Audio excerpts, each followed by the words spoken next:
Hi, Paul Bedford here from Retention Guru, and in this video, originally as part of the Lifts podcast, I'm talking to Mo and Matthew about wearables and the impact wearables can have on retention.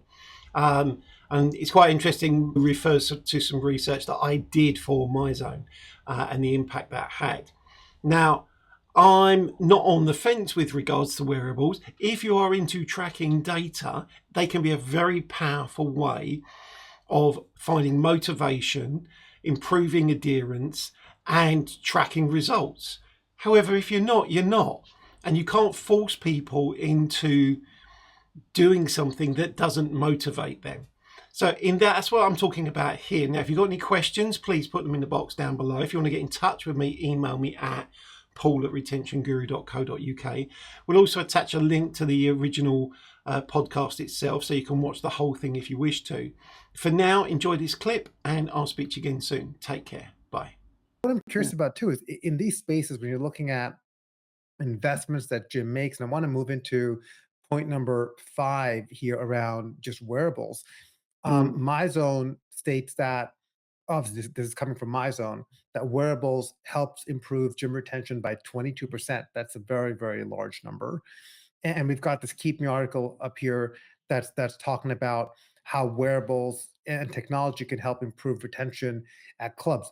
We look at it as a lever from our perspective in that if we implement wearables, it's something else for the member to maybe engage in, but we haven't quantified it in this particular sense because it is variant by cohort and by brand and house. But there's so many Yep. variants that we can't just do a blanket number, right? You can implement MyZone Yep. in the studio, you can implement MyZone in the whole gym, and there's so many variants here. But I'm just wondering from your perspective, when you look at implementation of technology, whether it's wearables or an AI tool, what's the kind of advice that you would give to the average gym or studio who's looking at that to help improve retention? Okay, so well, first of all, let me just say I did that MyZone retention research, and we had the data from a very large operator, and we were able to see, we knew which member, we were actually able to work out which members had MyZone from their codes and their membership, and which members did not, and we just tracked that. So it was a historical cohort. So we weren't putting any interventions in. We were just measuring those who've got it versus those who haven't. But you're right, Mo. There's a huge variety of things that would affect that. And it goes back to my point about scanners and body fat measurement. It will be useful to some, but not to all. Some people will really care about it.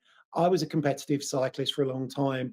I used to measure the watts at my ankles in terms of the power output, my heart rate, my speed. I had everything, a periodized plan for the year. Now, all I worry about is, do I close my rings each day? And so I really used to quantify when I was competitive, but as soon as I wasn't competitive, I almost abandoned all measuring because it was like, it just became overwhelming. And when I look at, and I think it's the technology can really help us, but we have to identify, where does technology fit in our customer experience strategy? How do we leverage that technology to increase the experience and therefore the lifetime value? Not just it's new bells and whistles to make us stand out. We've got MyZone, you haven't. It's like, we've got MyZone, we have it for this reason, it works for these types of members, and this is what you get. Because certainly the people who use MyZone, my partner uses MyZone, and recently, that I know they had some issues recently, and she's on track to be Hall of Fame this year, and one of her workouts didn't get recorded, but she'd also recorded it on her Apple Watch at the same time, so she had the evidence that she did it, and it was just like, I am 7 MEPs short of what I need for the month because it didn't catch this workout, and I was like, and it was, my life at home was unbearable. But for her, it's a real motivator and it really draws her in. And it will have that effect on some new members, won't have that effect on all new members. And again, this is where I think we have to just be sensible and go, here's a strategy we can use. Digital interaction, the way we talk to people, I think is going to change. I think it's going to change dramatically. The use of AI will help us do things, but just using AI to do more marketing, to fill up the funnel more, might drive more people through the door. But actually, if you've driven the wrong people through the door, they're going to churn even faster.